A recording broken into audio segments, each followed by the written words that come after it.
ನಿಮ್ಮ ಹಳೆ ಒಡವೆನ ಅಧಿಕ ಬೆಲೆಗೆ ಮಾರಬೇಕೆ? ಅಟಿಕಾಗೆ ಕಾಲ್ ಮಾಡಿ 880300 ಅಟಿಕಾ ಗೋಲ್ಡ್ ಕಂಪನಿ.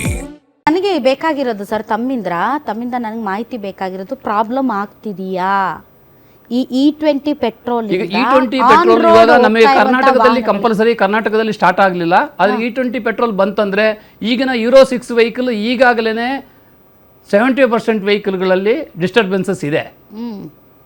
ನಿಮಗೆ ಅರ್ಥ ಆಗಿರ್ಬೋದು. ಫ್ಯೂಲ್ ಪ್ರಾಬ್ಲಮ್ ಅಲ್ಲದೇ ಗಾಡಿ ಮ್ಯಾನುಫ್ಯಾಕ್ಚರಿಂಗ್ ಬರುವಂಥ ಗಾಡಿಗಳಲ್ಲಿ ಸಾರಿಗೆ ಗೊತ್ತೋದು. ಅವರು ಟ್ರಾನ್ಸ್ಪೋರ್ಟ್ ಡಿಪಾರ್ಟ್ಮೆಂಟಲ್ಲಿ ಸೇವೆ ಮಾಡಿದವರು, ಅವರಿಗೆ ವೆಹಿಕಲ್ ಬಗ್ಗೆ ನಮ್ಮಿಂದಲೂ ಜಾಸ್ತಿ ನಾಲೆಜ್ ಇದೆ.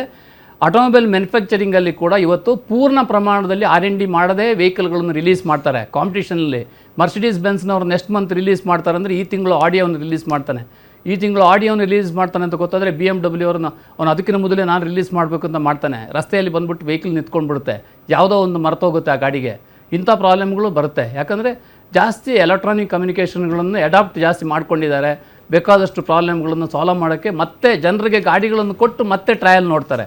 ಇಂಥ ಇಶ್ಯೂಗಳು ಈಗಾಗಲೇ ಸ್ಟಾರ್ಟ್ ಆಗಿದೆ. ಇನ್ನು ಇವರು ಇಂಥದ್ರನ್ನೆಲ್ಲ ಮಾಡೋಕ್ಕೆ ಹೋದರೆ ಕಸ್ಟಮರ್ಗಳು ಇದರಿಂದ ತೊಂದರೆಗೆ ಈಡಾಗುತ್ತಾರೆ. ವಾಹನ ಪರ್ಚೇಸ್ ಮಾಡಿದವ್ರು ತೊಂದರೆಗೆ ಈಡಾಗ್ತಾ ಇದ್ದಾರೆ.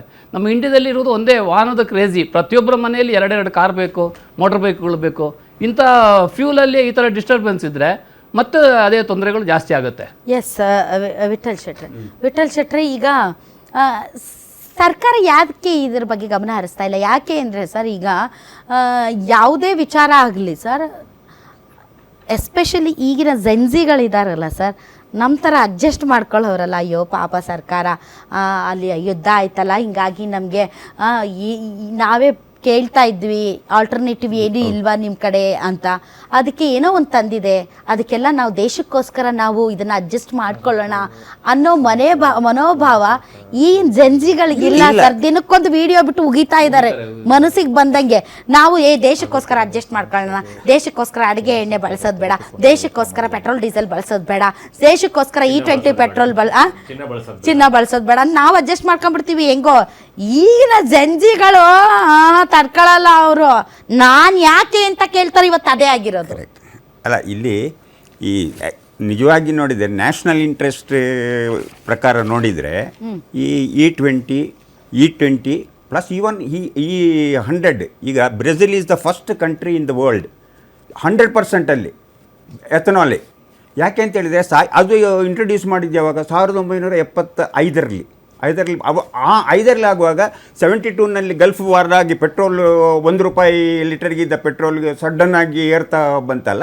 ಆ ಟೈಮ್ನಲ್ಲಿ ಪೆಟ್ರೋಲ್ ಡಿಪೆಂಡೆನ್ಸನ್ನು ಕಡಿಮೆ ಮಾಡಬೇಕು ಅಂತ ಹೇಳಿಕೊಂಡು ಗ್ರ್ಯಾಜುವಲಿ ಮಾಡಿದ್ದಾರೆ.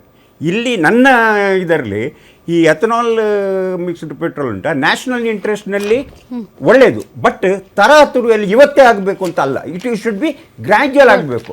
ಮೊನ್ನೆ ಅವಾಗ ಸುಪ್ರೀಂ ಕೋರ್ಟ್ನಲ್ಲಿ ಯಾರೋ ಕೇಸ್ ಹಾಕಿದ್ದಕ್ಕೆ ಅವರು ಅಂಡರ್ಟೇಕಿಂಗ್ ಕೊಟ್ಟಿದ್ದಾರೆ, ಇಲ್ಲ we are not introducing, it is only A trial basis. ಇಲ್ಲ ಟ್ರಯಲ್ ಅಂತ ಹೇಳಿಲ್ಲ ಅಂತ ಅದು ಪೂರ ಕೊಟ್ಟಿದ್ದಾರೆ.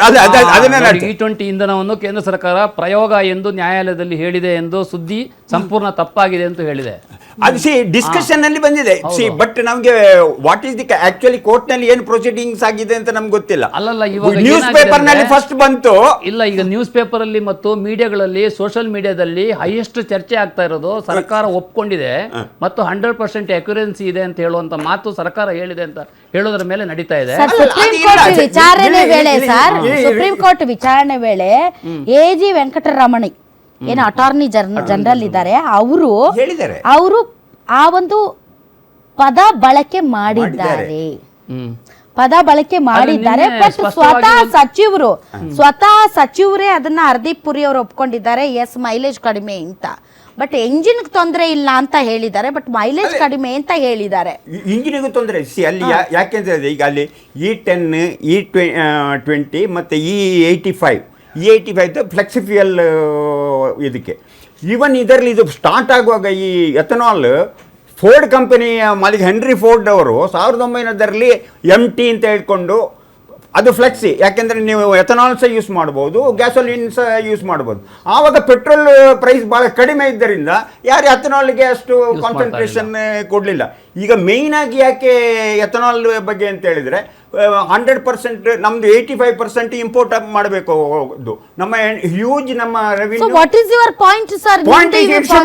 ಲಾಂಗ್ ಟರ್ಮ್ ಅಂದ್ರೆ ಇನ್ನೂ ಕೂಡ ಒಂದ್ ಸ್ವಲ್ಪ ಪ್ರಯೋಗಗಳು ನಡೆಯಬೇಕು ಅಂತ, ಮಾಡಬೇಕು, ಎಲ್ಲ ಹತ್ರ ಚರ್ಚೆ ಮಾಡಬೇಕು. ರೇಸ್ ಗಾಡಿಗಳಿಗೆ ನಾವು ಬಳಸ್ತಾ ಇದೀವಿ ಅಂತ ಹೇಳಿದ್ದಾರೆ ಅವರು. ಈವನ್ E20 ಮಾಡುದಿದ್ರು E20 ಅವರಿಗೂ ಪೆಟ್ರೋಲ್ ಸಿಗಬೇಕು, E10 ಅವರಿಗೂ ಸಿಗಬೇಕು, ಎಲ್ಲ ಯಾಕೆಂತ ಹೇಳಿದ್ರೆ ಈಗ ನೀವೇ ಹೇಳಿದಾಗೆ ಆಪ್ಷನ್ ಇರಬೇಕು, ಈಗ ಪೆಟ್ರೋಲ್ ನಲ್ಲಿ ಸ್ವಾತಂತ್ರ್ಯ, ತೈಲ ಸ್ವಾತಂತ್ರ್ಯ, ಡೀಸೆಲ್ ಬೇಕಾ ಅಥವಾ ಪೆಟ್ರೋಲ್ ಬೇಕಾ ಅಥವಾ ಬೇರೆ ಹೈ ಅಂತ ಕೆಲವೊಂದು ಆ ಪೆಟ್ರೋಲ್ ಬ್ಯಾಂಕ್ ನಲ್ಲಿ E10 ಅವರಿಗೆ ಸಪರೇಟ್, E20 ಅವರಿಗೆ separate, even gradually let them introduce E18 also. ನಾವು ಅದಕ್ಕೆ ಟೋಟಲ್ ಒಂದು ಡಿಸ್ಕಷನ್ ಆಗಿ ಎಕ್ಸ್ಪರ್ಟ್ಸ್ಗಳನ್ನೆಲ್ಲ ಸೇರಿಸ್ಕೊಂಡು ಇದರಿಂದ ನಮ್ಮ ದೇಶಕ್ಕೆ ಏನು ಲಾಭ ಆಗ್ತದೆ, ಆ ಲಾಭ ಆಗುದರೆ ಇವತ್ತೇ ಇಂಪ್ಲಿಮೆಂಟ್ ಇಷ್ಟು ನಷ್ಟ ಆಗ್ತದೆ, ಅದನ್ನು ಎಷ್ಟು ಜನರಿಗೆ ತೊಂದರೆ ಆಗ್ತದೆ. ಮೇನ್ ಈಗ 4 ವೀಲರ್ ಅಲ್ಲದೆ ಹೆಚ್ಚಿನವರು 2 ವೀಲರ್ಸ್. ಈಗ ಬಹಳ BJP ಸಪೋರ್ಟರ್ಸ್ ನನ್ನ ಯಂಗ್ ಫ್ರೆಂಡ್ಸ್ ಬಂದರು, ಎಲ್ರಿ ನಾವೆಲ್ಲ BJP, ಆದರೆ ಈ ಎಥನಾಲ್ನಲ್ಲಿ ಅವರಿಗೆ ಮಗನಿಗೆ ಸಪೋರ್ಟ್ ಮಾಡಲಿಕ್ಕೆ ಬೇಕಾಗಿಯೇ ಇದು ಮಾಡಿದ್ದು ಅಂತ ಹೇಳ್ತಾರೆ.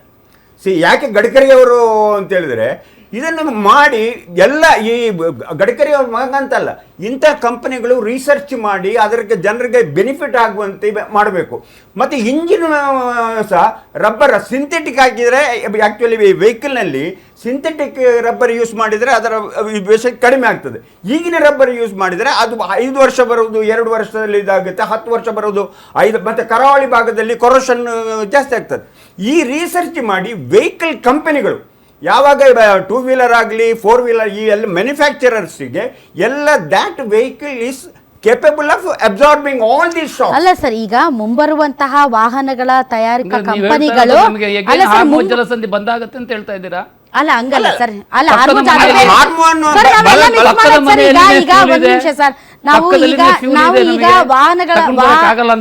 ವಾಹನ ಸವಾರರ ಹಿತದೃಷ್ಟಿಯಿಂದ ನಾವು ಈ ಸಬ್ಜೆಕ್ಟ್ ಅನ್ನ ಅಲ್ಲಿಗೆ, ಯಾಕೆಂದ್ರೆ ಇದು ಮಾತಾಡ್ತಾ ಹೋದ್ರೆ ಈಗ ಅಂತಾರಾಷ್ಟ್ರೀಯ ವ್ಯವಹಾರಗಳ ಬಗ್ಗೆ ಮಾತಾಡಿದ್ರೆ ನಮ್ಮ ಮೇನ್ ಇಶ್ಯೂ ಅದು ಡೈವರ್ಷನ್ ಆಗುತ್ತೆ. ಸೊ ಈಗ ಸರ್ ಈಗಾಗಲೇ ಬಳಸ್ತಾ ಇರುವಂತಹ ವಾಹನಗಳು, ಮುಂಬರುವಂತಹ ವಾಹನ ತಯಾರಿಕಾ ಕಂಪನಿಗಳು ಬೇಕಾದ್ರೆ E20ಗೋ E100ಗೋ ಅಥವಾ E85 ಅನುಕೂಲ ಆಗೋ ನಿಟ್ಟಿನಲ್ಲಿ ಅವ್ರು ತಯಾರು ಮಾಡ್ಕೋತಾರ ಮಾಡಬಹುದು. ಬಟ್ ಈಗಿರುವಂತಹ ವಾಹನಗಳಿಗೆ ಈ ಪೆಟ್ರೋಲ್ ಎಷ್ಟರ ಮಟ್ಟಿಗೆ ಸೂಕ್ತ ಅಲ್ಲ ಅನ್ನೋದ್ರ ಬಗ್ಗೆ ಬಹಳಷ್ಟು ಈಗ ತಕರಾರುಗಳು ಇರೋದ್ರಿಂದ ಅದರ ಬಗ್ಗೆ ಕೇಂದ್ರ ಸರ್ಕಾರ ಆಲೋಚನೆ ಮಾಡದೆ ಏರೋದಿದೆಯಲ್ಲ, ಅದನ್ನ ಎಕ್ಸೆಪ್ಟ್ ಮಾಡ್ಕೊಳ್ಳೋದಕ್ಕೆ ಕಷ್ಟ ಅಂತ.